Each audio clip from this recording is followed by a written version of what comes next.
You want to like introduce yourself and things? Yeah, I suppose I probably should. All right. My name's Thomas. I'm been a fan of Warhammer 40K and Games Workshop type stuff for I don't know, probably pushing on 2 years now. Uh, I like Age of Sigmar. I like 40K. I like Warhammer Fantasy, the classic fantasy. Probably ranking 40K at my number one. Um, but I like the games. I like the universe, the lore. I play the game itself. I collect. I paint. So yeah, and I'm looking forward to it taking over all media. What about you, Jay? Yeah. I'm Jay. I haven't been in the hobby as long. I probably got into the hobby simply because you're so enthusiastic about it. Um, Always hitting that push to get those first few models. Um, yeah, dude. Collecting that plastic crack, priming it up, painting it, and I mean that's like a huge part of what I love, right? Like having this Right, creative outlet to like finally like not spend all of my time just brainlessly watching YouTube and things.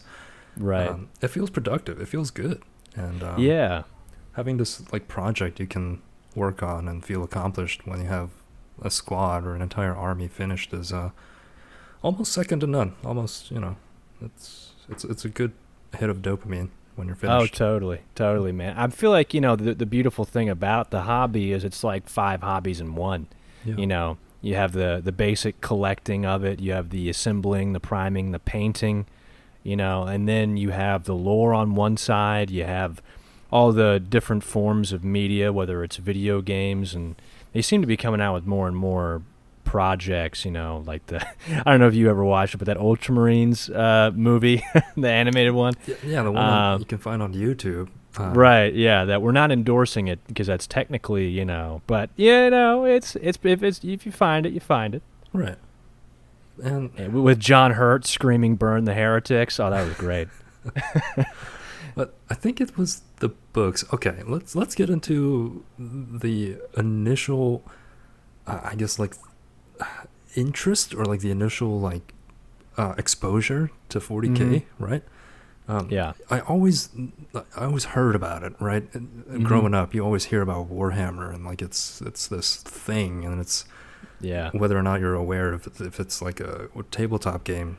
It's like the taint of chaos, dude. It's just lurking in the background, dude. Yeah, It's yeah, always it's it's subtly always kind working. of been a thing growing up, Hmm. and my first exposure to it was at some point I heard or like read about Exterminatus, right? Mm. And I was like, okay, I've heard about Warhammer 40k.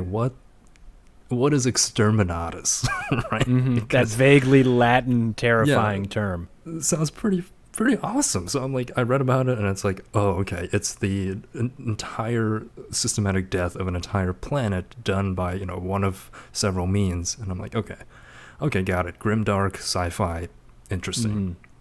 And then you actually got into the hobby, and then you recommended Space Wolf, and then I picked Mm. up the omnibus. It's this enormous, three novel volume plus short stories, and then after reading all of it, it's like, okay, got it, Yeah. this is dope, got it, Yep. okay, understood, understood. And then it was finally the move into getting those models. Just initially, I was like, yo, I'll get a few models. I'm not gonna play the game. I mean, who actually is ever gonna spend this much time and money and doing a whole army and going to a place and fighting other nerds and Right. but yeah, after getting those three push fit intercessors with the paint and the brush, and it's like, okay, all right, And then you don't look back, man. You all don't right, look back. have not looked back. Have gone about 180 miles an hour ever since. And Yeah. yeah. I mean, like you were saying earlier, once you get that squad together, you're like, well, what about a regiment? And like, what about a battalion? And it's like, well, I Mhm. got one army. What about two armies? It Mhm. just keeps going. For me, I can't remember the first time I heard about Warhammer because I know I heard about it, a long time ago. It's been around since the '80s, um, and what got me into the actual hobby was uh, Total War Warhammer 2. So I love that game. It is an amazing game. The setting is Warhammer Fantasy, the original, not Age of Sigmar, the fantasy that's the precursor to Sigmar. And just love that game. I have over 500 hours on it, easy. I've always loved the Total War series, and that's just my favorite one, the best setting, the best everything. So I was like, this is based off a real thing. So I go down to the store, and the guy who was working that day, showed me all the miniatures, showed me the models, and he was telling me about, because I went in there for the fantasy reason. He was showing me Age of Sigmar and these sort of high fantasy type, figurines and universe. But in the corner of my eye, I was like, well, those dudes, the Space Marine looking guys, those guys looking a little cooler to me. So I went there with the intention of getting into the fantasy, and I left there with 40K. And, like I said earlier, I like all, because it's 3 universes now, I like all 3 universes. But 40K, to me, it just captures something so, I don't know what it is, but it's just so compelling. And I think there aren't good guys in the universe. There are certainly bad guys, but there are no good guys. And that grim dark, that's the phrase, right? That grim dark, universe is just so appealing. And the variety of factions and stories, I could go on forever. But yeah, I went in there with one intention, and I left with the 40K. And I have a couple different. I have a start collecting box of the Chaos army for Age of Sigmar, which are these knights and warriors and stuff, and they're cool and they're really fun to paint. But 40K has my heart. It's number one. Yes, I would fully agree with that sentiment. Something about 40K, I'm not sure if it's the relatability, because it's not really that relatable, but right. There is something a little bit more relatable about humans, and then projecting the possibility of our future, and thinking of what who knows, maybe in some other some variation of our reality may have turned into something that kind of resembles 40K, where it's right. Planet spanning human civilization, and it's bad for people, and I can totally see that being a thing. And I just find that more relatable than Empire in Warhammer Fantasy fighting skeletons. You know what I mean? Mm-hmm. Yeah, for me, I think that Warhammer Fantasy has a sort of it's more down to earth than Age of Sigmar, because fantasy, you still have those forces of men, and it's like regular dudes holding halberds going up against these crazy, half Minotaur dudes, so there is something relatable in that sense to see normal men fighting, these just crazy beasts. But I think 40K does it even more so, because on the tabletop, everybody and their mother probably has some Space Marine. So it seems like there's a million Space Marines running around, but in the universe itself, there really isn't that many. Right. So for the main, when you're reading these stories, it's mainly regular people having to deal with the implications of the universe. And when a Space Marine rolls up, everyone's like, whoa, oh, holy crap, who? I haven't seen this guy, what are these guys? These immortal beings, you know what I mean? Mm-hmm, mm-hmm. So they really just get the scope, and the tone is it's just great. Not all of the, we all have our favorite books. They're not all made equal, right? But there is some great stories in there that I would recommend. And I think, really could create a really interesting sort of cinematic and television universe that I'm curious to see in the next 10, 15 years, if it really starts to catch on in the mainstream sense in media. You want to hop in all that action, eh? Be a part of the industry alongside Warhammer 40K. Oh yeah, I would love to. Me personally, I'm a actor, I'm a writer, so I would love to have a hand in telling these stories in any way, or coming up with new ones, or just the universe is so rich. And I've heard that, and this is from other content creators. They all talk about the idea that in 40K, like, nothing's canon. You know what I mean? In the sense that nothing's canon and like kind of everything's canon, because when you read these stories or you hear about these things, it's just that they're stories. So like the real fact, there is no real concrete truth. True. Like they have their stuff in their own editions. It's like pretty solid, but I mean they change things from edition to edition. And speaking of that, we're already going into the 9th one, which I know we're both pumped for. Oh, dude, certainly. And this being recorded at the time that it is, I mean, 9th edition is set to drop later this month, with pre-orders coming out within the next week and a half. Yeah, 8 days. I'm hitting that pre-order button on that Indominus box. Yes. For me personally, I'm a little Space Marine out, and I don't have interest in Necrons at the moment. So I don't really see myself getting the Indomitus box, aside from perhaps the limited edition book, which I'm not sure if the content is different, but I know that the outside cover is exclusive. So it's a little bit like, I kind of want it, but I don't know if it's worth spending and getting the plastic that might sit for a while. Add to that pile of shame. Exactly. Which, I mean, hey, personally, my pile of shame, I don't have it's not that. It doesn't, from what you tell me, it's not very shameful at all. I feel like I definitely outdo you on the shame. There's a little bit of shame in there, but it's not that bad. But before we roll all up into the like books and media and 9th edition, why don't we get into our juicy little collections here? So that people can kind of know where we stand, how deep we are in the crack. So yeah, I don't know what's the greater crack, having the pieces or Leadbelcher, because I feel like I run through Leadbelcher like it's nobody's business, dude. Yeah, I mean, those pretty paints.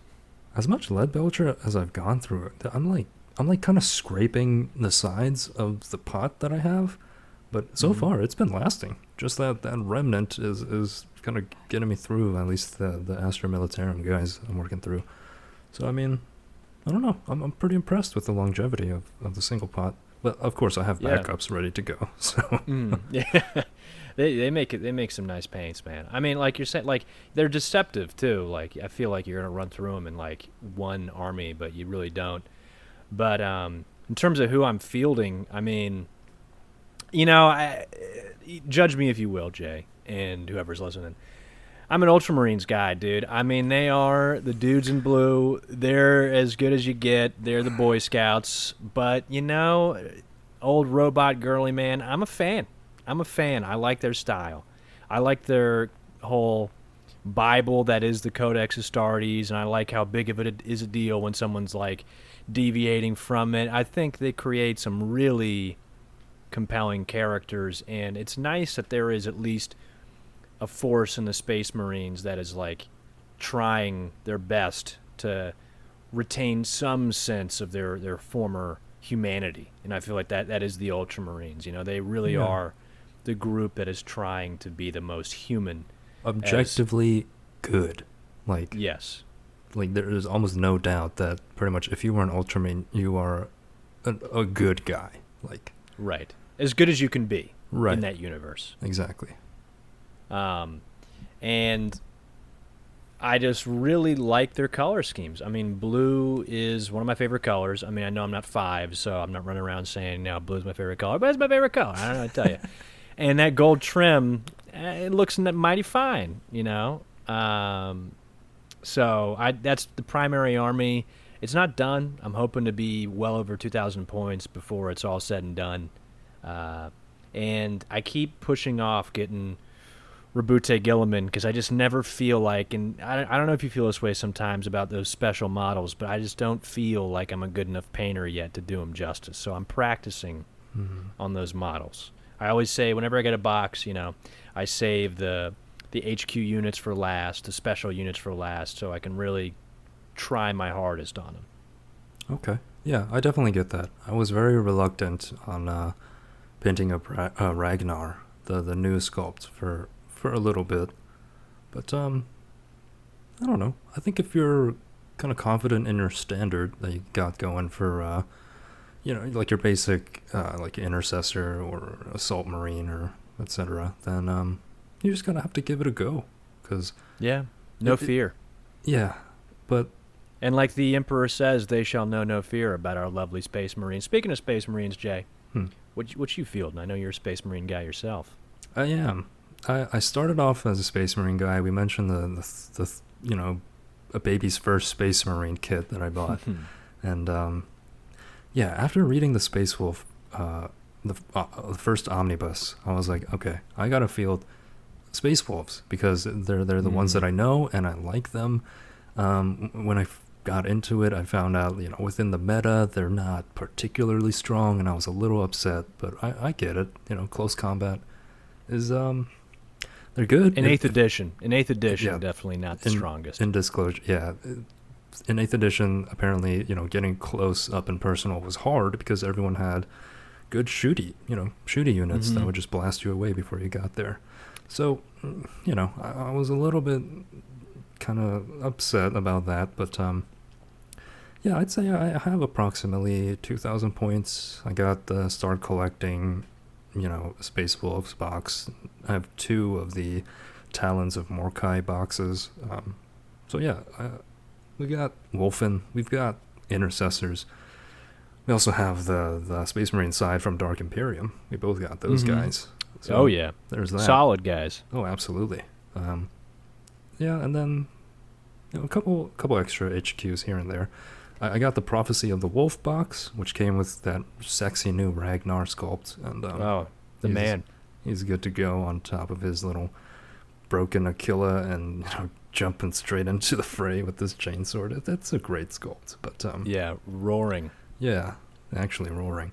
I actually, sorry to cut you off. I thought outside of Gazgul and Ragnar, I thought that was a fairly underwhelming box. But those 2 sculpts alone, though, Yeah, make it in its own way. It's still worth it.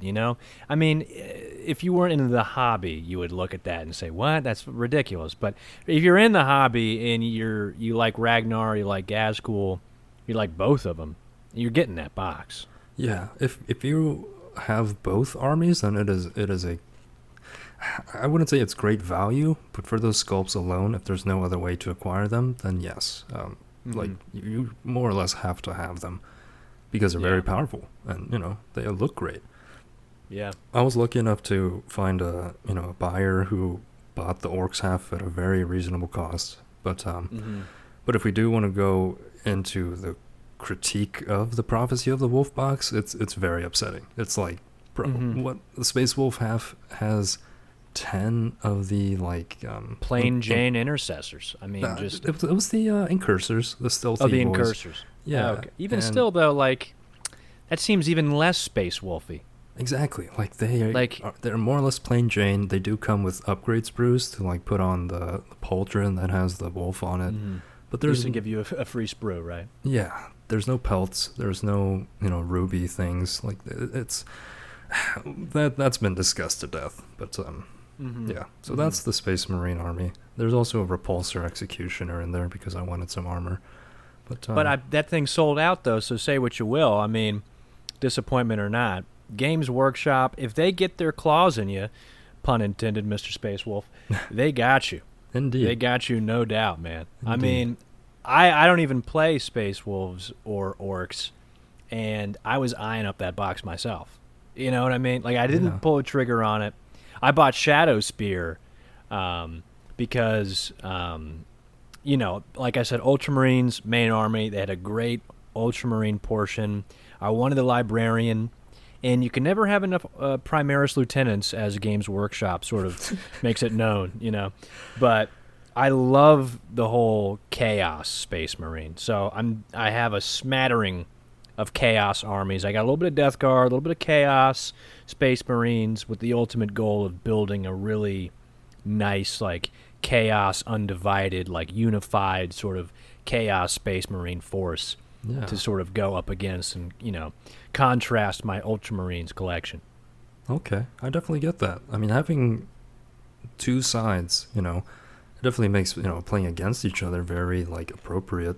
if someone comes over, you can have one field an army of quote unquote good guys, the other with the bad guys, and that's very appropriate. I like it. Yeah. I mean, I also think that in that Shadow Spear box specifically, I thought it was just an overall. I don't know. I don't think they still make it. I'm sure you might be able to find it on Amazon or something still, but I thought that box was just excellent. I mean, there were a couple repeats on the Ultramarine side, but the models still look great. The specific sort of rules and ways of playing, that style of playing, were great. The Eliminators actually having snipers in the Primaris field that are just devastating. Devastating at taking out single target units.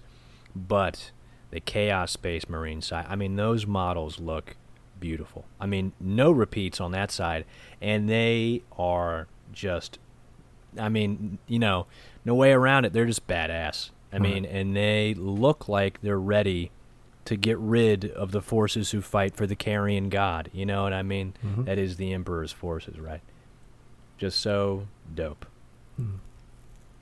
Okay. So one army, Ultramarine, second army, Chaos. You working on anything else? You have like any kind of Xeno army or anything like that? Well, here's the thing. So Indominus is coming out in pre-order in 8 days, right? Yep. At 8 days from the time of this recording. And I'm getting it, no question. But, my dad, he wants to get into the hobby. He likes the idea of space robot Egyptians. So I'm going to give him the Necron side of things, and we're going to play against each other because I love the Ultramarine side. I love all those models. They're fantastic. They're so cool looking, riding the bikes, and finally Primaris with chainswords. I go on and on. But I think that, and this is way down the line, because this is probably with the way I paint and the way I collect things, I probably won't even be sniffing a third army for another year and a half. But I think that there's no doubt in my mind, when I go Xenos, I'm getting those greenskins. I'm getting those orcs. I'm diving into that Daka, dude. They are just too great. They're too hilarious, man. Yeah. They're awesome. You got great character. Yeah. I love that they're like vaguely Cockney British too. Yeah. Just so much personality. Just as a standard, they, for some reason, all have that accent. Just for no reason other than they have it. Yeah. Fun fact about greenskins, which I don't know if everyone knows this, but they are actually fungus. Yeah. They are fungus, which I don't know what that means, but they talk about some magic mushrooms, am I right? They are dangerous.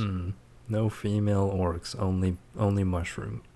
Yeah, no male orcs. I don't think there's any gender to them. They're just mushrooms. They're fungi. Yeah, I don't know how that makes me feel about them.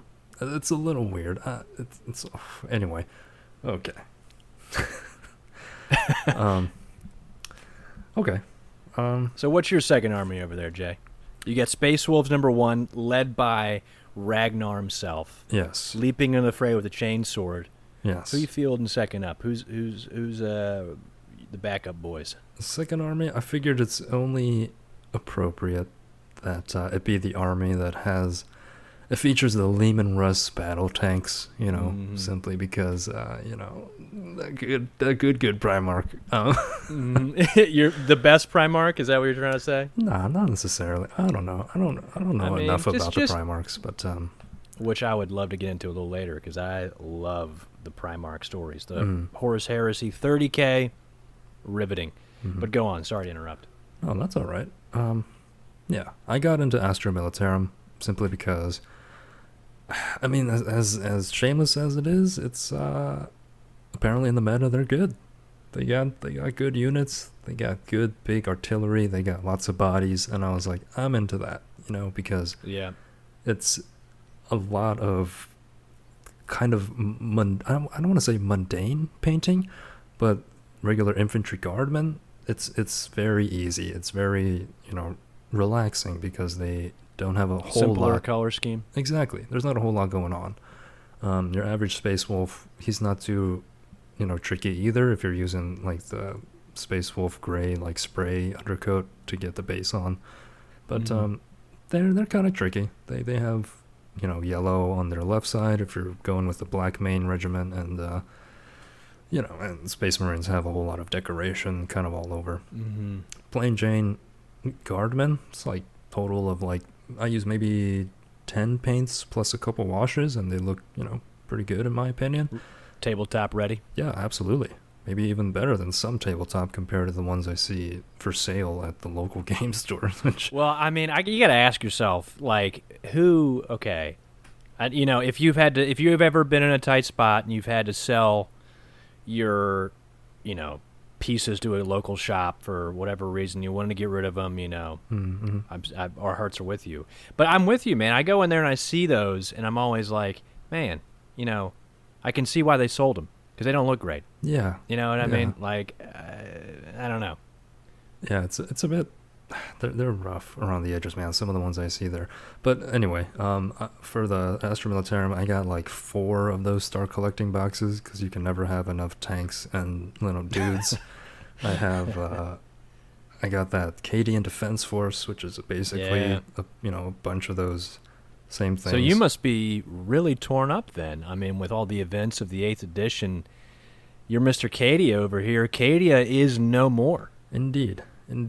For my Punished Pask tank, I threw on one of the regimental standards, like the flags, and I just had to write in there, remember Cadia, because it's only appropriate for Pask to tell his men to remember where you come from. Luckily, we made it out of there, I guess, for whatever reason. But remember your home planet. So, you were the next segmentum over. Yeah, fighting some crusade, I guess. I don't know, but yeah, I guess that kind of does it for my army. Of course, there's some assorted HQs and things thrown into the mix. Primaris, Psyker, but the only thing that's missing really to make it that flat 2000 is a Baneblade, which I plan to get pretty soon. I'm just kind of working through the rest of the Guardsmen, 6 more, and it'll finally be 60 Guardsmen. And wow. Yeah. So, any plans for a third army, or will you double back around to the Space Wolves, or are you just going to take a little bit of a break? At this point, man, I considered if I were to get Indomitus, I might just start a new chapter. That's kind of... I could see that. Yeah.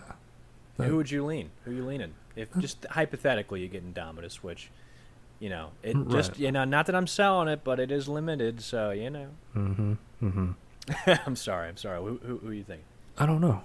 I mean, if I'm sticking again to the whole, like, what's good on tabletop, apparently Grey Knights are, like, really good, so, I mean... Very meta. Yeah, exactly. So if it's just... I mean, hey, if we go with the fighting game advice, that's pretty much like ubiquitous. It's just pick a top tier. You want to be competitive, just pick a top tier. That's it. And but obviously, to be fair, Jay, I do feel like every army in the hobby has its time in the sun. They definitely want to make sure some Space Marines are always competitive. Yes. Just because they're like the poster boys of the game. Yep. But I feel like every army has its time in the sun. Speaking of 9th edition, I feel like they simultaneously potentially balanced a little bit the Guardsmen out with the new rule changes with, Horde armies like your Guardsmen have a little bit of a disadvantage because, 10 or more in a group, the new rules, basically, it's really easy to hit them. Yeah, but for they that made it so blast now. weapon. Yeah, they made it so... tanks can actually, like, shoot when people are on them, which the fact I don't have any tanks, so it shows you why I didn't know it, but I learned it when the rule was changed, and I was like, wait, a tank couldn't shoot just because, like, a dude with a chainsword was hitting it in the tire? Like, yes, what? Yes. That was a weird rule. Good change. I agree. And I think blast, the idea of a weapon that detonates and hitting multiple targets, it makes sense, like, on the battlefield. So I like it. I get that. Obviously, full disclosure, like I got into the hobby during the whole coronavirus experience, we'll call it, of 2020. Yeah, the ongoing experience. Indeed. You know, Obviously, wear your masks, anyone, people. anyone has been affected by it, whether like in their health or financially or anything, it's a devastating time, kind of all around. Not easy. Yeah, Not and a lot of, because it's been so long, everyone's just kind of making light of it. It's pretty serious. But I got into the hobby around this time, so wasn't going to work, and due to that, I have actually never played a straight up game of 40K like on the tabletop, which is why it's a little despicable of me to be talking about like meta and stuff, because It's not despicable. I mean, it's What's wrong with knowing the rules, and I want to be as prepared as possible when I do go up against someone, and you want to win your beat first them. game. Yeah, You get it. exactly. Yeah. You want to go in there and be 100% win rate. I understand. Yeah, I'm a little competitive when it comes to games. In life, super chill, we go with the flow. But when it comes to something I can beat you in and something that I enjoy, I will go hard. Because, I guess that's just how you go with online FPS games and stuff. So. Yeah, you play Counter-Strike, it breeds a certain mentality. Indeed. Speaking of video games, where is our amazing first-person shooter 40K game? Yeah. Where is it? Yeah. I mean, I thought Space Marine third-person had its charm. It had its charm. Mark Strong as the lead voice actor, which they pull in some big-name talent over in Britain there for this. I thought it was fun. I really enjoyed it. It was a good time. Until the last boss fight. Yeesh. Talk about underwhelming. Yeah. I mean, you never want the final encounter to be a QuickTime event. I'm not going to say what happens, but let's just say it's a QuickTime event. And it's like, what? And even the time before that, it's kind of just like a gauntlet of ad enemies, just like little enemies, you know what I mean? And you never really get a proper fight. But, No. I mean, aside from that, the game as a whole was kind of repetitive. It did give you that solid, authentic feel of being, a super, genetically modified soldier man who is like just. They nailed the environments. I thought the skyboxes, the Yes. environments you were in, it looks great. It really is in the universe. Yeah, the scale of some of the industry that you come across is just. When you finally see the Warlord Titan and you look at it and you're like, geez, that is a big thing. Skyscraper tall, Yep. That shells out the Emperor's wrath. But Yeah. Space Hulk, Deathwing, We've played it. It's fun. it does a pretty good job, but it's not very tight, I guess. And it's not that premium experience. It's not a AAA game. Exactly. It's not a AAA game. Exactly. And I think you have to give the developers a lot of credit for almost putting it in the conversation with them just by nature of the way they kind of created it, where you feel like it's doing everything in its power to appear to be one, even though it's not. I mean, And much credit to the developers. Yeah. It's a fantastic. It's a fun game. Yeah, it's all around like it's good, but it's not exactly the killer app that should be involved with a franchise like this. Like, Well, I think for what it is, and the budget of it, I think it does a good job. It is a game, though, that I don't think somebody who's browsing the Steam marketplace is going to buy it. Like, for us, we're fans of the hobby, so we bought it. But, like, the story of that game, like, you play 40K, and you don't know what they're talking about half the time. The only reason I know anything about it is because I've read some, like, 30K books that talk about, the Dark Angels, who are the main characters of that game. And even then, half the time, I don't know what they're talking about. I just know some of it.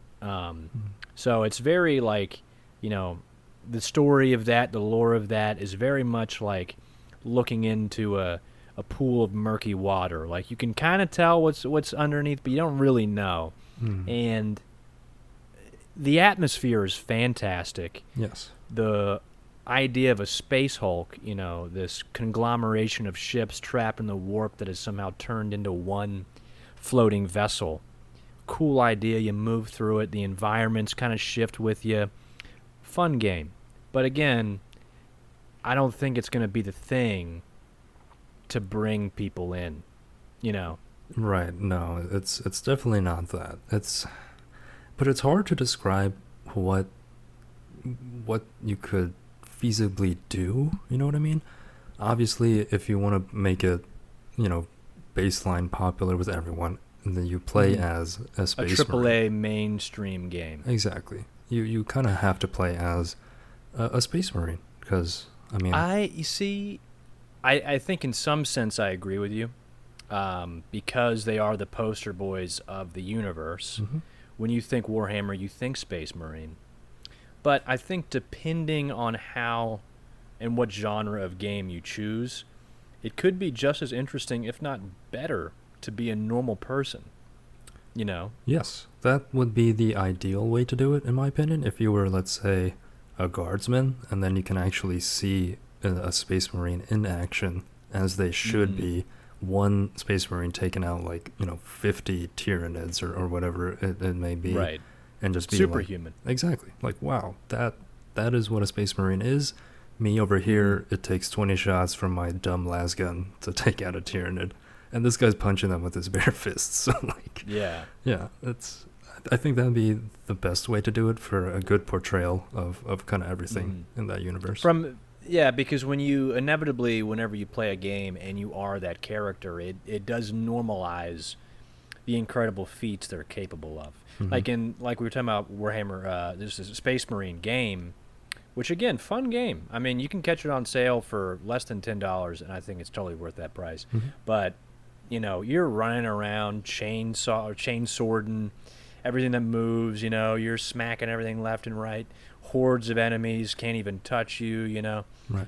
So, meanwhile, there are guardsmen in that game, and you don't really see them do anything because, they, mostly just cower in fear. But well, even the characters of the game kind of remark wow, it's incredible you guys have lasted this long. That's just shows you sort of how Space Marines feel about normal people.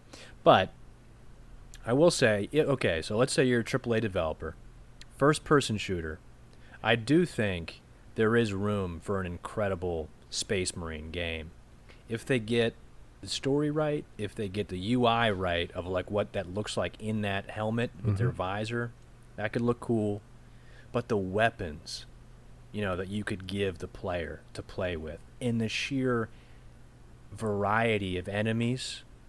I mean, just within a singular faction, the variety of enemies, let alone if you had them facing off against multiple enemies. Right. The level design, the idea that you're hopping from world to world, I mean, even going into the warp potentially or whatever, I feel like it is an untapped game to be made.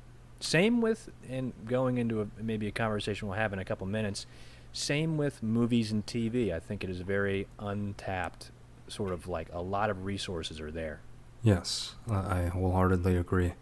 For games particularly, I mean, apparently there was a time when they were handing out the license for games to be made on computer and early consoles like PS2 and things, but because none of them were that commercially successful, I think they kind of reeled it back a little bit. And the only real notable ones that came out after that were obviously Total War, Warhammer 1 and 2, Dawn of War 1 through 3, even though I hear 3 is not as not what people wanted, to say the least. I mean, say what you say, it tanked. It was a I didn't play it, so I can't comment on the quality of the game, but all I know is the third one came out, and Relic, the company that made the Dawn of War games, and Space Marine for that matter, don't make 40K games anymore after that game. So, say what you will about it. Yeah. Apparently there's one around the PS2 era called I think it was Fire Warrior, where you played as a Tau I think it was PS1. Yeah, it was an early console generation that had you played as like a Tau and like you were fighting like space marines and or rather space marines and stuff and apparently that it was pretty cool. I mean, I saw some video about it and I was like, this looks kind of cool, also kind of really janky, but that was kind of the best that time period had to offer. And now it the best that we have is mostly RTS games on the PC. Right. And I've heard good things about the sort of XCOM style game that's like Mechanicus, I think it's called. I haven't played it. Oh yeah. Heard it's a good game though. Yeah. Heard it's a good game. It's XCOM style, like squad going in there doing missions. I haven't touched it, but looking at videos of it, it does look good. And I think there's another one called, it's a 4X game called Gladius. I heard that one's, if you like that genre and the universe, heard it's good. But again, like what the genre or what the 40K universe is capable of, I just don't think we've seen it yet. Yeah. No. Again, all the ones that are notable now they're not FPS games, and I think that's a testament to just how challenging an FPS really would be. It would be an immense challenge to in one, encapsulate everything in a cohesive story, and then two, provide something that's kind of meets expectations in a gameplay balance wise. Because if you're using a bolter, it should destroy everything. Except for the meatiest of targets. Exactly. It should be taking everything out. Yep. Now, here's a question. Do you think this hypothetical first-person shooter, would you prefer to see it create its own story, where the writers and creators of that game made their own story in the universe, or would you prefer to see them sort of adapt or tell an already made story that's already there? Because we both read the books, and they are high quality books. I mean, I read a lot of things, and from what college professors would call literature, all the way to 40K, and I gotta be honest, 40K is just a great read, super descriptive, and some really great characters are in those, but they are good books. Yes. Not all of them are great, but in the series there are great books. It is consistently fun fiction to really dive into, and I mean, there's a whole ton of it. It's just a huge archive of books. I'm on book 14 or 15 of the Horus Heresy series, and I'm not even halfway. That's been a fun time though. Yeah, going back to your question, I do think, I guess keeping things safe, an adaptation of Horus Heresy and taking that and making that a game could be a safe move, I guess, but then again you have expectations and those could easily not be met. So I think if creating your own also isn't, I don't think that would be too bad, simply because it's so vast. There could be a story anywhere, it's completely believable. Right. I mean, so much occurs in that universe at all times simultaneously. You could easily, tell any story you wanted to. Right. I'm with you. I would hope that, well, first I'd imagine if a AAA studio was acquiring the rights to make a game like that, they would want complete control.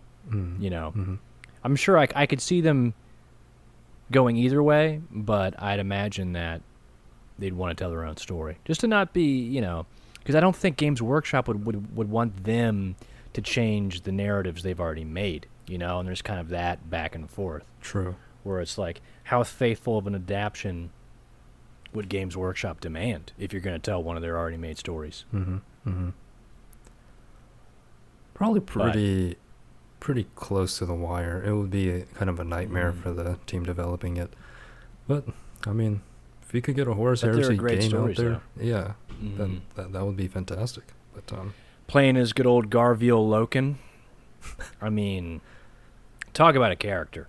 I mean, he's a great character. Garviel Loken is the main character of the first couple of Horus Heresy novels, a Hmm. Luna Wolf guy. And he is such a great character. I would love to see him be the main character of a game. Um, I mean, you know, one of the signature opening lines of any of those books is from his perspective, saying like, "I was there. I was there the day Horus slew the Emperor." And you're like, "Oh, nice. Right, right. Okay. Yeah, what I a see. dope opening line." Hmm. Um, and of course, you read the book and you realize he's talking about a different emperor. But it's just, nah, I hope it's not a spoiler. You find that out in like the same page. But it's just such a well told story. He's a great character, a true good guy in that universe. Hmm. I would love to see his story told. But the fanboys of this universe could, if it's not told the right way, they could really make a stink. Oh yeah. If it doesn't match up to what people want, then I can easily see it being torn down into bloody ribbons.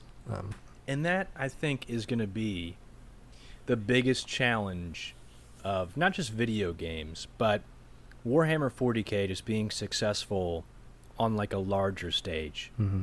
Whether it's games, whether it's film and TV, it's sort of that fine line of like, okay, we have this solid and growing fan base that has this grim dark mentality, this idea of the tone of the stories that we've made, and they expect us to continue with that. But if you're trying to push it into a more mainstream, quote unquote, like market, how much can you sort of like alter what's there? Or would mainstream be ready or wanting the grim dark style? Right. It's a bit tough, I guess, to gauge like how much a mainstream audience would really want it, but I mean, just given how much popularity it's gained, over the past year, let's say, maybe even the past 6 months, given how, people are looking for new hobbies or things to do while they're in, lockdown, quarantine time. I mean, a lot of people are into it. I hear that their stocks are just kind of soaring, and Oh yeah, I wish I had bought some before the pandemic went going. definitely. But yeah, I think people are into it because it's kind of a gritty, dark future that Yeah. almost resembles what could possibly happen to us. But a lot of the stories that are in there are Let's very hope not. real. Like, Yeah. they seem genuine, and you can kind of get where at least human characters and things come from, because Yeah. There isn't really anything cut and dry in the universe. And I think that the ambiguity, the grayness, and the darkness, for that matter, of like the content and what occurs is the universe's appeal. Mhm. But like, and the best bad guys are ones who are complex, but in a way you can kind of understand. You don't have to agree with them. You wouldn't do the same thing they did, but you can see what made them do, or what made them do what they did. And I feel like Warhammer has done an excellent job sort of explaining that and showing that. I actually just finished the Thousand Sons Horus Heresy book. Very good, very enjoyable, and it shows one of the Primarchs, Magnus the Red, how he falls to chaos, and how he went from somebody who was potentially the most loyal to the Emperor, one of his most loyal sons, and ultimately falls to chaos. And the journey is understandable and realistic. And when he's put into the circumstances he's put into, and of course he has his flaws. He's a tragic character. His own hubris, his own desire for knowledge is what ultimately leads him astray. But every step of the way, he isn't necessarily wrong. He just makes a choice that leads him down a darker and darker path, and it gets to a point where there's no turning back. Right. And I think Warhammer 40K is full of really complex and interesting characters, heroes and villains, that are like that. Yeah, And I can definitely agree with that. The the fall to chaos. I mean, again, I certainly haven't read as many books within like the Black Library archive, but anytime it deals with anything with chaos, it's usually depicted as, these guys are crazy. These guys are like super. Just it boils down to evil, but in the end, the characters that did fall to chaos had, I wouldn't say a legitimate reason to turn directly to chaos. some did. Right. I would argue some really did. Certainly. But then others, it's just more of like doubt, or more like just perspective swap, and which Right. leads down that path anyway. Mm-hmm. And that's totally human. So totally just what it is.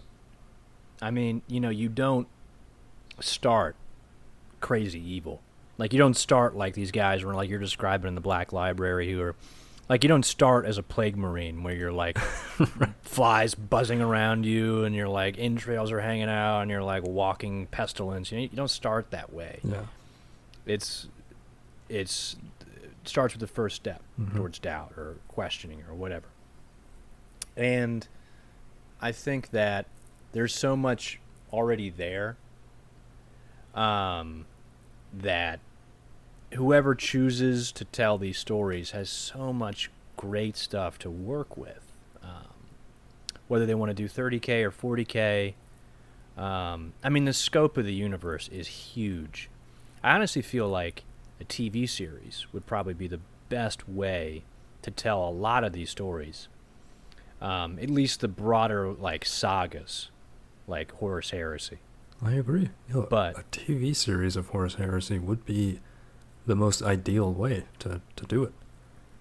Well, the crazy thing is, like, you'd have to figure out, like, I'm sure you would, if I'd imagine it where you'd be telling it from, a couple different perspectives, from, the Imperium side to the traitor side, and maybe you'd put somebody in the middle who has doubt, or is kind of like on the front line seeing both, Mm-hmm. But even telling three perspectives or maybe more, I mean, you'd have to cut like 99% of the content of the books. Right. There's just so much there. Right. There's so much there. But, Horus is a great character. His fall is excellent. And you can see it come. I mean, if you know 40K, you know it's coming.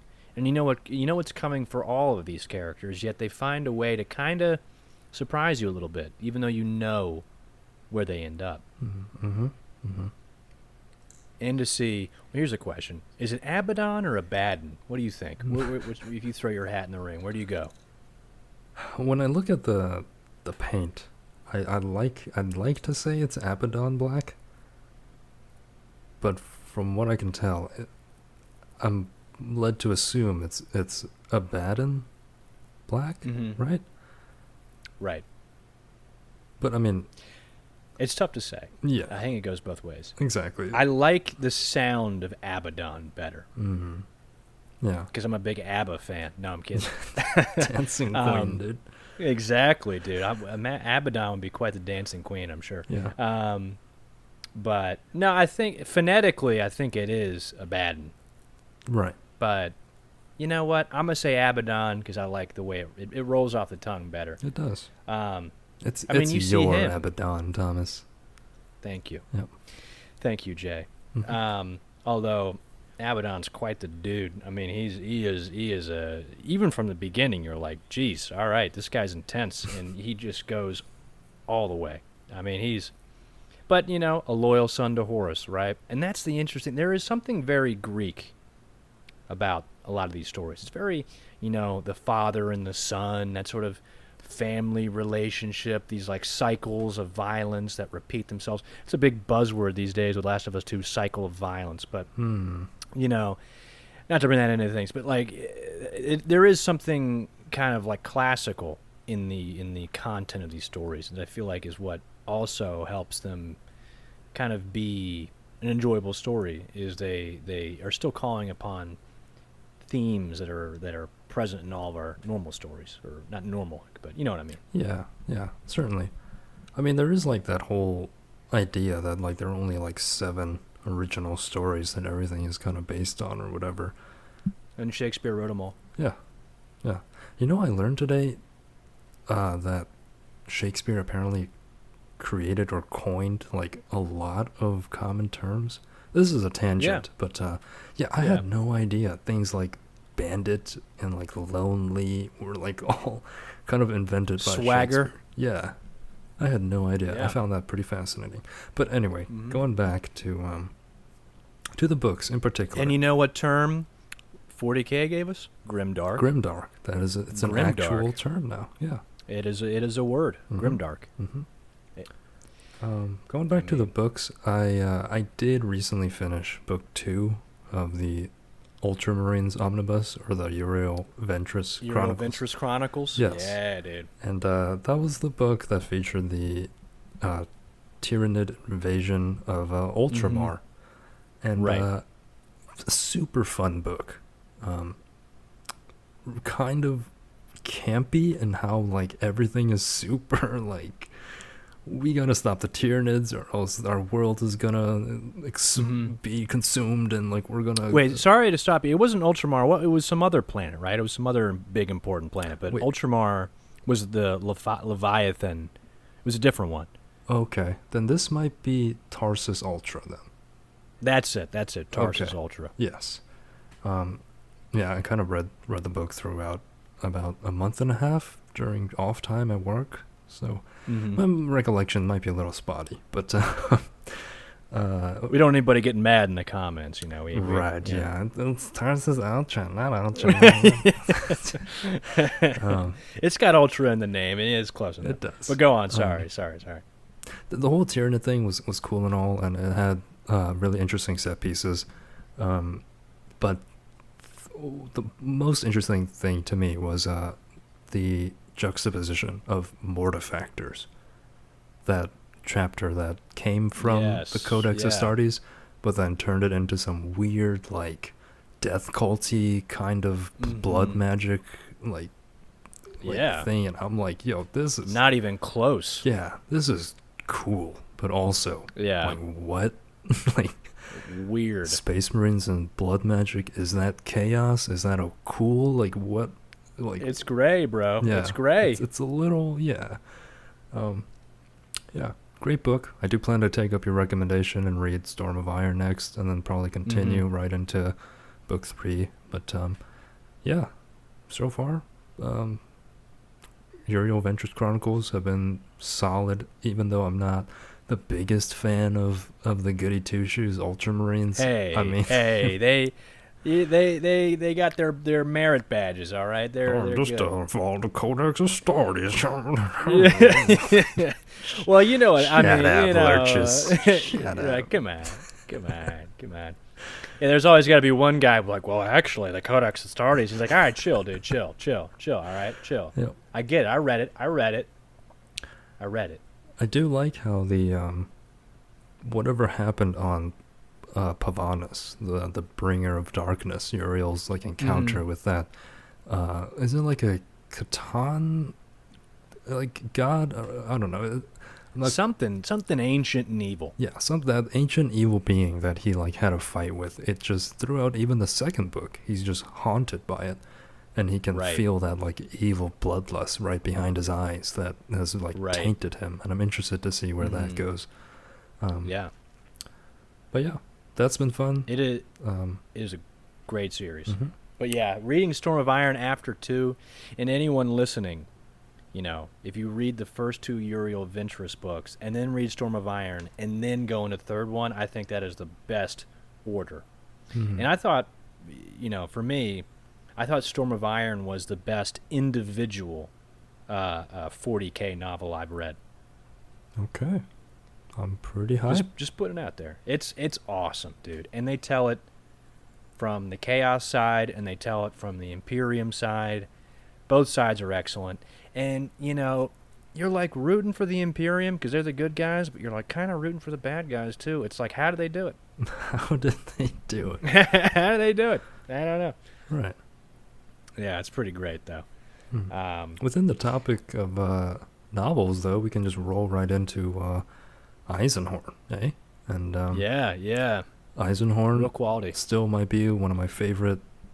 Eisenhorn Book 1, let's be clear. Book 1, Book Xenos, is probably one of my favorite novels that I've ever read. It's just like... A great adventure. Yes, it's short and sweet, and it's just action-packed. The pacing is great, and characters, it's essentially like, ragtag... Well, they're not a ragtag group, but it's... Inquisition. Yeah. It's Inquisitor Eisenhorn and his adventures through space and time with his companions, and it's a great formula, and they tackle some interesting topics, and shows some dark things. Indeed, the expansion on the Inquisition I thought was fascinating, because I thought Inquisitors were supposed to be like essentially like uniform. Yeah, they're like suits that strictly follow what they're supposed to. I don't know how to describe it. I guess like the feds of the Imperium, Right. They have one way of being. They all kind of march in step, and sort of they all believe the same things. And this is chaos, and this is not. And if you're chaos, you're done. Yep. And they're the guys who can come into a planet and say, "This planet is gross exterminatus." Yeah, literally. They're like one of 3 different types of people who can do that. Like, I think it's like them, and like the tippy top dude of like the fleet can do it. Yeah. And then I think the head of a chapter of Space Marines can do it. I think those are the only 3 people who can do it. That makes sense to me.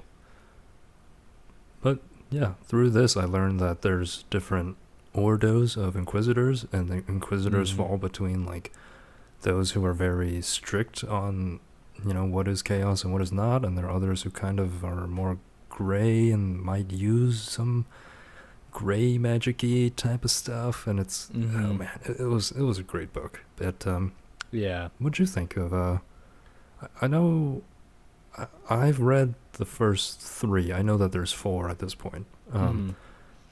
I really loved the first one, like you. I thought the first one was just through and through super fun.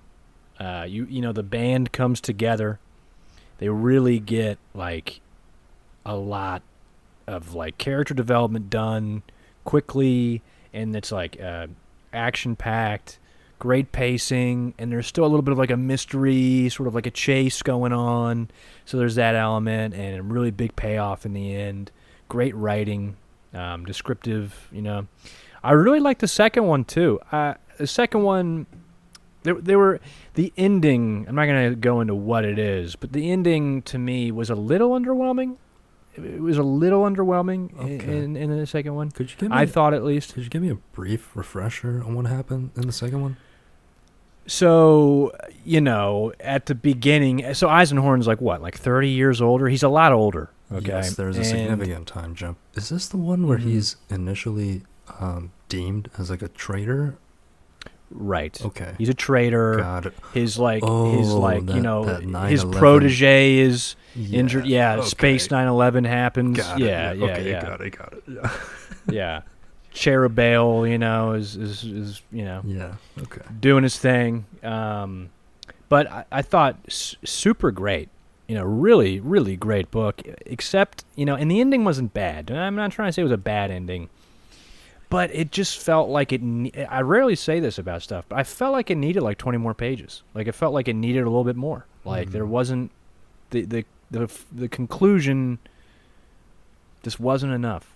And I put the third one down. I gotta admit it. I'm like halfway into the third one. I put it down a couple weeks ago or like a month ago. I'll pick it back up, but it just wasn't hooking me like the first 2 did. I agree. I mean, I did get through it, but something about it was just not as compelling. I mean, he's an old man. Maybe it's just like he's just slower now. I don't. And there was like that sense that like I don't know. I will say that short story that was between the first and second, or the second and third, was excellent. Was excellent. Is that the one where there's like mysterious killings in like a city? Yep. Okay. Yeah. Yeah. I agree. That was good. Excellent short story. Yep. I thought, like, obviously it's a short story, it's on a novel, different, but on par with the first one in terms of quality. Yep. I could agree with that. But, I mean, I think it's natural that the first 40K story that seems to be definitively going to TV or film is Eisenhorn. I think it makes sense. Yes, I believe so as well, and I am glad that they chose Eisenhorn. I agree. I think, it's a good, because he's a dude, because he's a regular guy. I mean, as regular as you can be because he's wielding magic powers and stuff, but he's still a guy, and I think that's a good choice to allow the more normal people to get into it, because it'll introduce a lot of people into the universe, into the comings and goings, and have a cool angle for, the main character being an inquisitor, to kind of be seeing this, go on all these different adventures. I'm curious to see how closely they keep it to the actual books. Yeah, I'm sure there will be some deviation here and there, but I hope. I think there has to be. Yeah, certainly. I think the only, if I had to bet, I think the only book that's going to matter is the first one. Yes. Because I think when you cast whoever's going to be Eisenhorn, like, unless they're doing something crazy where it's like they're actually going to cast a whole new guy who's like 30 years older every time, season to season, they're going to cast their Eisenhorn, and then after the first book's adventure, they're going to have to find a new adventure for him, that isn't him when he's super old. Right. They could be inspired by the other 2 or 3 books, but I don't know. I think they're going to have they're going to take it in their own direction. Yeah. I don't think that's necessarily a bad thing either. No, not at all. I was going to say something related to Eisenhorn, but it seems to have escaped me. But TV related. I mean, I think that when it comes to Eisenhorn, it has a lot of good dynamics that I think would make for a good TV show. From like the crew coming together, mysteries, sort of like, his relationship with Cherubale, sort of yes. a lot of really interesting elements to keep the plot moving forward, and a lot of cool characters. And, and like we were talking about earlier, how Space Marines shouldn't just be everywhere, and that's the only thing people should see. Exactly. When you see Space Marines... That's what I remember now. The fact that Eisenhorn is just... He's more than just a regular dude, given he's an Inquisitor, he has space, magic powers, kind of. And, right. He deals almost directly with, a demon, let's say. Yeah. But the fact that he's a regular dude allows the times when Space Marines do show up to be what they ought to be, which are almost mythical, like godlike beings. Yes, yes. Or demigods, I guess would be a better way to describe them. And I'm glad. I mean, they're immortal. Yeah. I mean, they literally are immortal beings. Like if you don't kill them, they will live forever. Yes. And I'm glad that the opportunity for that to be shown on TV exists, because that is awesome. Yeah, that real moment when is it the first one you run into is in the first one he's like an Ordo Malleus guy, right? Am I wrong? Am I right? I do. He's like a Death Watch guy. Death Watch, yeah. The like Inquisitor's own personal chapter, more or less. Like right. Yeah. Which is a cool idea. And Death Watch is a really cool like story, lore sort of thing in 40K. It's a shame they are absolutely left in the dust on the tabletop. I mean, they are... I said earlier every army has their time in the sun, but geez, do the Death Watch need it. They need to get a tan going because they are pale. They are just... They're not competitive. Like, they haven't seen any new models and... Not as like the Eldar haven't seen new models in them forever, but the Death Watch haven't had any new models in a long time, it seems. Wait, Death Watch was also featured in Uriel Ventress Chronicles, right? Am I?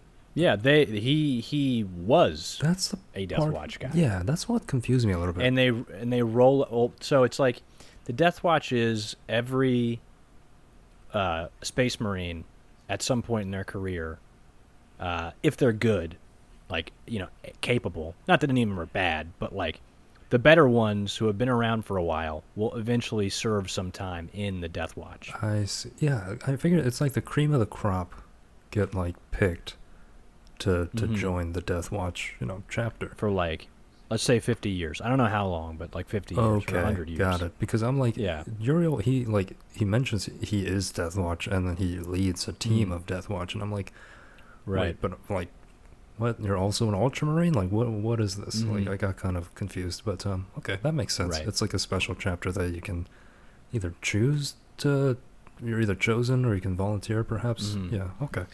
I'm sure there is a volunteer aspect. I think you're chosen, though, and you like have to spend a certain amount of time with them. Right. Unless there are some who are like super fucking old, like unclear how old, who don't say what chapter they come from and are only Death Watch because they were probably in a Chaos Legion. Got it. Because, and that's the crazy thing about Space Marines is, especially when you run into the Chaos Space Marines, a lot of those guys, or a good portion of them, are over 10,000 years old. So when you roll into a Chaos Space Marine, this dude's been doing evil stuff for millennia. He's not like some, greenhorn, like, oh, he's stealing candy from babies. Like, no, he's been setting planets ablaze for millennia. That is an actual menace. Like, yeah, scary. Yeah. Which reminds me of, I thought the best, I haven't read it all, but like the Night Lord's Omnibus was so good.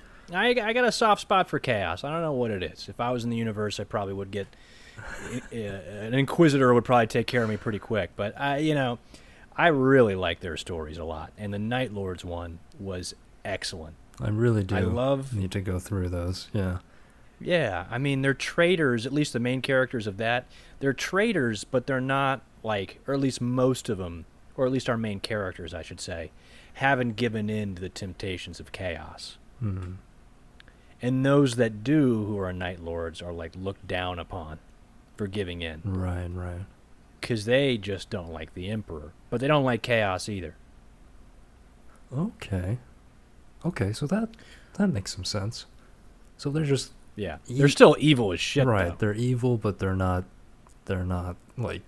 They're the edgelords, dude. To chaos, yeah. Got it.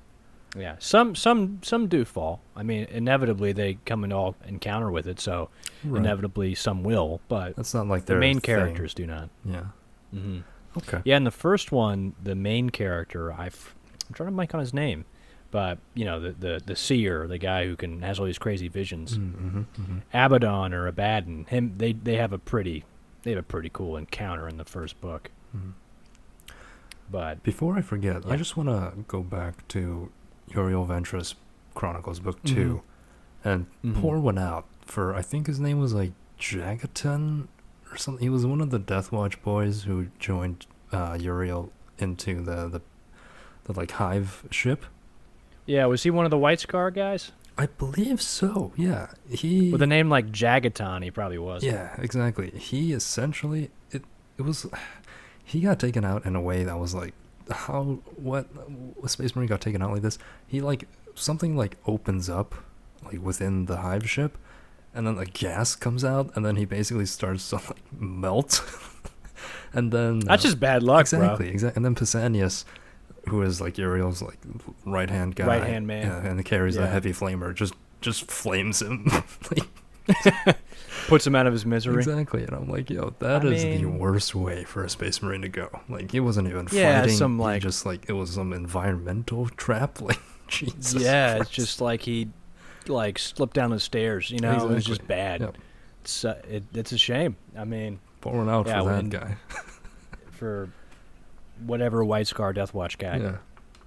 Speaking of which, okay, the White Scars are getting a lot of love on the tabletop. They're going to be really good. It's seeming like it. Indeed. I mean, between the cutest ATV death machine we've ever seen and the new Outrider models, I mean, I'm really interested to see how those play out for White Scars in particular. Mm-hmm. They're kind of like, of all the Space Marines, I think I know the least about them. Them and like the Blood Ravens. Not Blood Ravens. The one who it's like Corix is their Primarch. Something Ravens or Angels. I can't remember. I can't even remember. Yeah, There's so many of them. There's so many, and they all kind of go along that same thing. I gotta look this up. Space Marine. I'm doing this with one hand. Legions. All right. We'll find it out. In the meantime, Jay, what are you thinking? What talking about Primarchs? I mean, is Lehman Russ your guy? Is he your number one? I don't know enough about all the Primarchs to really make that distinction. But when it comes to being the best doggo man that an emperor could have. Raven Guard. Sorry to cut you off. Okay. Raven Guard. That's it. Yeah, dude. Between Death Guard, Raven Guard, and Death Watch, it's like, Jesus Christ. One of them's even Chaos. Like, what is going on here? Yeah, dude. But, yeah. Iron Legion, Iron Hands. It's like, oh, my God. Iron Warriors. Like, oh. Yeah. Lehman Russ, kind of. Yeah. The whole werewolf Canis Helix thing is a little bit like, okay, but he's the wolf, dude. Yeah. I mean, hey, I'll take it because his like nickname is the Executioner. So like, I'll take it. Yeah. So, if he's the Executioner, and they talk about, hold on, pardon me, I'm about to sneeze. Hold on. Keep talking while this thing's coming. I'm just gonna get a preemptive bless you in there from when we hear. Well, now that I'm talking about it, I can't sneeze. No. Well, it's gone. You just hate that. That's a shame. Yeah, underwhelming. Anyway, go on. Yeah, I mean, I'd say he's my guy. I don't know enough about the other Primarchs though, so that's just disclaimer. Yeah. I can't really talk much about him. He is quite the space Viking. You know, I don't know enough about all of them. I'm learning the most I can through the Horus Heresy series, which is cool. I mean, it's a really great series. I can't recommend it enough. But I mean, I really haven't even seen like Robote Gilliman that much yet, you know. And I haven't read, dude. Random tangent here. I can't find the new Robote Gilliman books anywhere. Like the new ones, the ones with that came out with Dark Imperium. I can't find them. They're like pulled or something. I don't know. Because I wanted to read the book where he comes back, but I can't find it. So I don't know. Anyway, like paperbacks, like actual books. Well, I was just looking for like an e-copy, but maybe I'll have to go on eBay and get a paper copy of it. Yeah, I would figure that there'd be some copy of it online somewhere. You know, like in circulation. Right. Obviously, if you're getting ebooks, then obviously they're all legitimately sourced and properly acquired. But of course. We support the Black Library here. Yeah. So for me, I gotta say though, dude, like some of my favorite Primarchs aren't even Loyalist Primarchs. Like, although Lionel Johnson is a G, he's the man. But Luther wasn't that bad either, you know? If you don't know what I'm talking about, Dark Angels, like Lionel Johnson is their Primarch. You know, he's from a world called Caliban, which is like a death world where all these crazy giant monsters run around. So then they kind of have like these like feudal type, before the Emperor came, they had these like a feudal type thing with knights and orders and stuff to fight against the monsters and protect people. And Luther was like this guy who was like at the time like the ultimate hero, like perhaps the greatest man of his generation, until he finds Lionel Johnson, who's a Primarch, who just like, you know, outstripes him in like every possible way. is like suddenly it's all about Lionel Johnson, and the crazy thing is he couldn't accomplish anything he could have without Luther, and it's this tragic story of Luther betraying him, but then taking back his betrayal and saving him, and then Lionel Johnson realizing like he was betrayed, and even though he took it back, it doesn't matter because he got betrayed, so he gets exiled, and while he's exiled, he falls to chaos, and it's like, oh, geez. It's chock full of it's drama. something. Dude, space opera at its finest. Yeah. I like the Dark Angels, though. I think they're pretty cool. I think the Alpha Legion is low-key the most interesting. Would it be a high key? Or would it be a major key? I don't know. I'll ask DJ Khaled.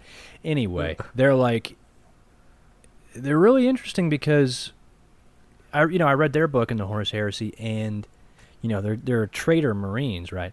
But they technically, at least if what happens in the most recent book I read, which isn't the last one with them, is to be believed, they run into these aliens, this group of super powerful aliens called the Cabal, which are like a conglomerate of a bunch of different races that have this like high council that like oversees the galaxy. Mm-hmm. And they approach the Alpha Legion, and spoilers, by the way, I forget the name of the book, but, if you're planning on reading it, sorry, just, I guess, skip ahead a little bit. Anyway, they come to the Alpha Legion, and they're like, yo, look, here's the deal. If the Emperor lives, 40K is going to happen. And they straight up show them what 40K looks like. They literally just show them this is the future. And they're so horrified that they're like, crap, this can't happen. This is terrible. This is against everything we stand for. And then the Cabal is like, look, if Horus wins, he will go to Earth, take over, but then very soon thereafter realize what he's done, see what humanity's become, and basically just wipe out the human race. Wow. Yeah, and they're like, well, knowing Big Daddy Imps, he would much rather have dead humans than whatever the heck 40K is. So they join the Chaos Boys as sort of like a double agent. And they fight because they want to eliminate what the Imperium ultimately becomes. And perhaps I didn't say that exactly how it went down, so forgive me if I'm a little off, but I think that's mostly right. Wait, so But Alpha Legion doesn't like the way that 40K is supposed to, how it turned out, and that we worship this cadaver, essentially, and like... that the Emperor's a god, and that it's all religious, and it's really, I see. perpetual war, and it's just a bad time, man. Yeah. I mean, it's just a bad time. So they figure, it's like ripping off a Band-Aid. Do you want to do it really slow? Because the Chaos is going to win. I mean, that's something that's like kind of brushed over, but it's like eventually Chaos will win. Mm-hmm. It's just like, the thing is, if Horus won, at least according to the Cabal, he would have like denied them their overall satisfaction, and he would have eliminated humanity and therefore saved it. Anyway, as I was saying, I feel like in the end, because Chaos will inevitably win, it's going to create this sort of like end time scenario where it's like as many Primarchs as possible will be back. Now, disclaimer, this isn't going to happen anytime soon. At least another decade of real lifetime, I'd imagine. Or maybe it won't ever happen, and it's just kind of like looming on the horizon. Mm-hmm. But Chaos will win eventually. Yeah, I'm looking over my shoulder for the Inquisitors, but I don't think they're coming. But I wonder if, in the end, will the Alpha Legion stay fighting for Chaos, or will they turn back to the Imperium? And if they do, will the Imperium accept them? Right. Because, for all intents and purposes, they've been doing everything the Chaos Boys have been doing. Like they do pretty bad things. They're not good. They're not good guys. They're not out here like saving nobody. Unless there's a It'd be book there is interesting. that they have and I didn't read it. But in that case, my bad. Right. But if their story is, decided to be expanded upon at that point in time, whenever that may be, then yeah, it would be interesting if they do decide to turn, or if, Games Workshop is just like chaos is chaos, whoever's in there will just be in there for now. Right. And I can see it going either way, but probably the second way, just because it's just simpler. Yeah. Alpha Legion is chaos, and therefore they will fight with chaos and maybe win. No maybe take lose. backsies. No take backsies. Exactly. But lore wise, I mean, I can see them kind of switching, but then it's like if they know that chaos is just gonna overtake the Imperium anyway, is it like It's hard to say. I mean, either way, I don't think they Yeah. want it to. And again, not that it's not successful. Like, I don't want to come across like I don't like Age of Sigmar. I do like Age of Sigmar, but I don't think they want to do with 40K what they did with Warhammer Fantasy with their end times. I don't think they want to do that. And I this is just me saying that. I have no idea. But I'd imagine they want to keep these two IPs as distinct as possible. Right. And we're still like, the Wait, Primarch's Echo? got to come back. Oh yeah. At least the Which, ones by that the still way, live.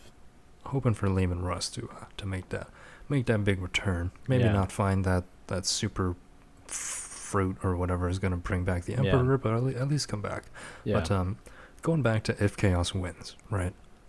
What does that even look like? Like when the forces of the Imperium are gone, is it just like, all right, now we fight the four Chaos gods, and now it's just time for us to fight? Like what? Well, what I do- think they were kind of talking about it, at least Zinch in this, who is the maker of Waves, Gotta Change, Evil Chaos, dude. Mhm. In this Thousand Suns book I was reading, when he's like talking to Magnus, he basically said, like, look, this is all a cycle. There is creation, and there is destruction, and then there is new creation, and then destruction again. And right now, you and everyone in this universe, or galaxy rather, I don't know if it's universe or galaxy, is barreling towards destruction Mhm. that we cause. Everyone calls chaos the primordial annihilator, and they're the force that will destroy the galaxy.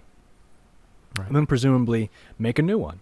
But the unfortunate thing is, everybody in the current one will be dead, so they kind of don't want that. You know what I mean? Mhm. So what it would look like? It would look like a new universe. It would be, who knows? I don't know. It would be Age of Sigmar type stuff. Maybe like, because what happened in Warhammer Fantasy in the end times was like Chaos wins, but like in the last second, Sigmar like creates this like parallel realm or some who knows what he did. He farted and created a whole new universe. Something happened, and in that now it's like another eternal battle between the forces of order and the forces of chaos.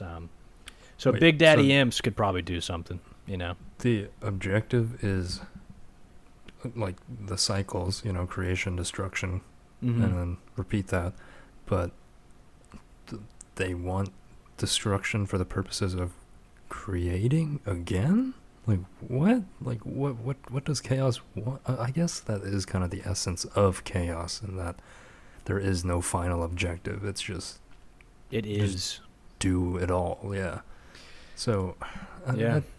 it's a little bit unclear, because I can see, like, let's say Nurgle, for existence, he's like, I just want everything to smell real bad all the time.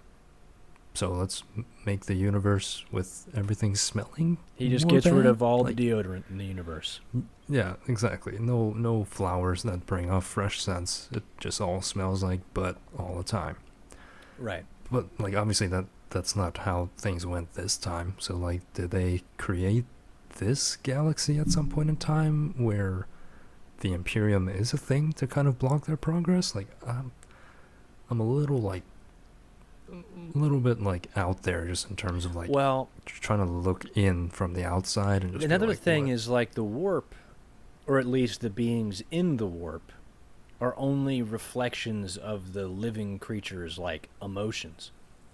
So they wouldn't even exist without creatures inhabiting the universe. So inherently, by destroying people and other aliens and stuff, they would destroy themselves.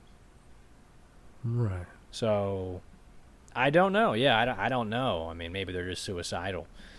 Who knows what their deal is? I couldn't tell you. Their consciousness is obviously well beyond my capability. But Gotcha.